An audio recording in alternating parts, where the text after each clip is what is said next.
পরবর্তী সরকার বলেন আর উপদেষ্টা পরিষদ বলেন, যাই হোক, দেশে নির্বাচনের পূর্ব পর্যন্ত অন্তত একটা সরকার তো আছে।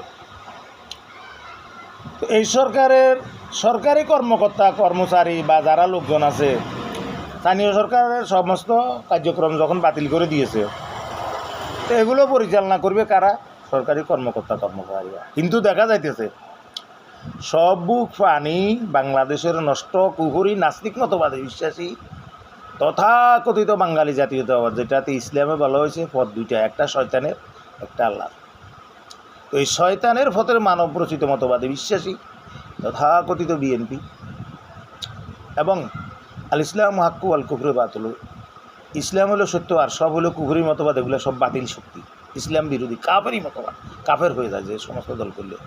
তারা এখন ইউনিয়ন পরিষদের কার্যালয় থেকে শুরু করে ইউনোর অফিস পর্যন্ত, থানা উপজেলার যত সমাজ কল্যাণ অফিস সহ যত অফিস আছে সব কিছু দখল করে দিয়েছে। তো সরকারের কাজ কি? এরা তো জারিবাওয়ালারাই দখল করবে। সরকারের কাজ কি? সরকার এগুলো থেকে এদেরকে সরানো উচিত। এই জারিবাওয়ালা এরা সাদাবাজি, মাছদারি, ইত্যাদি ফাইজলামি, চর দখল, বালুর মহল দখল, খাল দখল, ইজেরা দখল, গরুর হাট দখল, এমনকি অফিস আদালতে ঘুষ গ্রহণ, সালিশ বাণিজ্য, এই সমস্ত অপকর্ম করে যাচ্ছে সরকারের কাজে। এমন সরকার তো দেশে আছে বলে মনে হয় না। প্রয়োজনে সেনাবাহিনী দিয়ে এই অপশক্তিগুলোকে এই সমস্ত জনগণের কল্যাণমুখী জায়গাগুলো থেকে সরানো উচিত।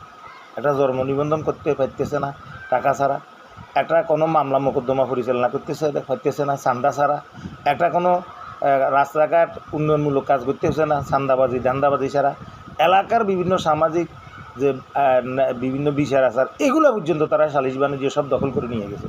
জামাত ওই গায়ে বদনাম আসবে মনে করে এই সমস্ত জায়গাতে না যাওয়ার কারণে, যেই জায়গা খালি থাকে ইসলাম থাকে না, সেইখানে শয়তান ঢুকে যায়। এখন ওই জামাত দূরে ধরে থাকার কারণে শয়তান সব জায়গাগুলো দখল করে নিয়েছে। এই সমস্ত জনগণের গুরুত্বপূর্ণ জায়গায় ইউনিয়ন পরিষদের কার্যালয়, এগুলোতে বিজিবি, বিজিএ, বিভিন্ন রকমের ত্রাণ সামগ্রী, চাল ডাল, মানুষের বিভিন্ন টিসিবির পণ্যসহ বিভিন্ন রকমের কার্যক্রম সরকার পরিচালনা করে। এগুলো সব বিএনপির লোকজন সব লুটপাট করে নিয়ে যেতেছে।